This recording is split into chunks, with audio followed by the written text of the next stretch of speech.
be the greatest. Everybody on the fake shit. I look around and feel like everybody is the fakest. I make this. Welcome back to another episode of Lone Star College Football. Today, we're going to talk about Bijan Robinson winning the Doak Walker Award.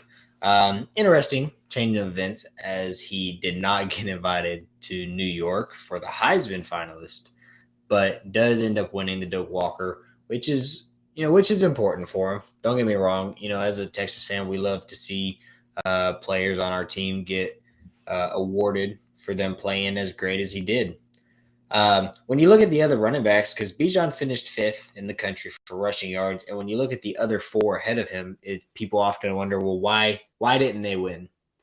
Well, the 4 guys ahead of him, other than the number 1 guy, the number 2, 3, and 4 had anywhere from like 62 to 90 more carries, but only like anywhere from 15 to 160 more yards. If you had 90 more carries, but only 160 more yards, you're not a better running back than Bijan Robinson.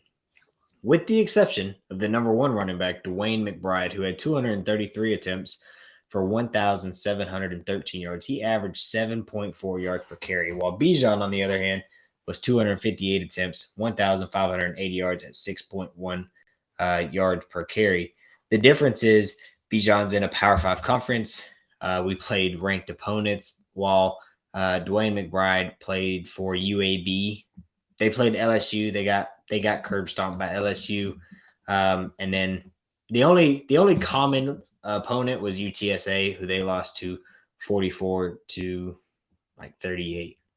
Bijan deserves it 100%. He is obviously a player that whenever he got the ball in every single game except for the TCU game, really, when he got the ball, you're waiting. What does he do next? Who does he stiff arm into the dirt? Who does he juke? First of all, the way he's able to – there's like people that juke because they're shifty. And then there's Bijan who will just plant that leg, and the defenders just go pick your ankles up, dude. After Bijan scores, just turn around, take off your helmet, go pick your ankles up, go to the sideline, get those things wrapped. The way he's able to do it is honestly amazing. He was so fun to watch. He has not declared for the draft yet. I fully anticipate that he will. It's just kind of one of those things when you're a junior and you've had back-to-back seasons the way he has, over 1,000 yards in both years, there's no reason for him to stay. He has nothing to prove other than that he should be a Heisman finalist.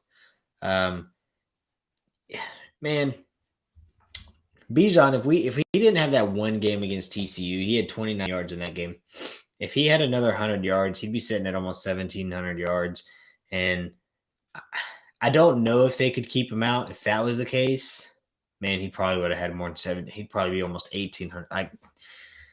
The dude's a machine. And more than that, more than he is on the field, everybody talks about him as a man of character, a man of God, that he values that. And he treats people well. I can say personally that I actually got to meet Bijan Robinson. I got to shake his hand, and we were at the game, and all the players were going into the stadium, and every single player was on the other side, high-fiving people on that side. And Bijan Robinson was the only player who came to the other side where the fans were also at to interact with them. And, it's little things. Like it's not a big deal, and I'm not hating on the other players. They're locked into the game. That's fine. I get that. That'll be something that I'll remember, as he was somebody who cared about everyone, and he wanted people to feel included in that moment. And I appreciated that. Any interview he's ever done, he always gives credit to his offensive line. He bought them all like burnt orange beats before the start of the season. And when you have a guy who's selfless on and off the field, the team wants to play hard for him. So wherever he ends up going in the draft, I'll be rooting for that team for sure.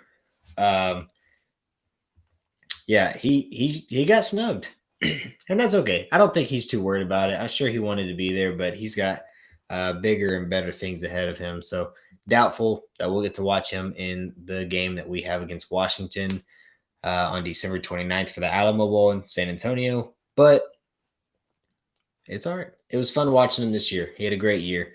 We have people who will step up behind him for sure.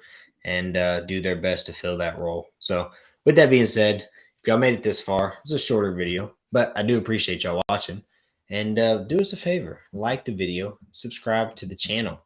As y'all can see down here, we have announced that we have hit our goal of 100 subs. We're actually almost at like 200 subs already.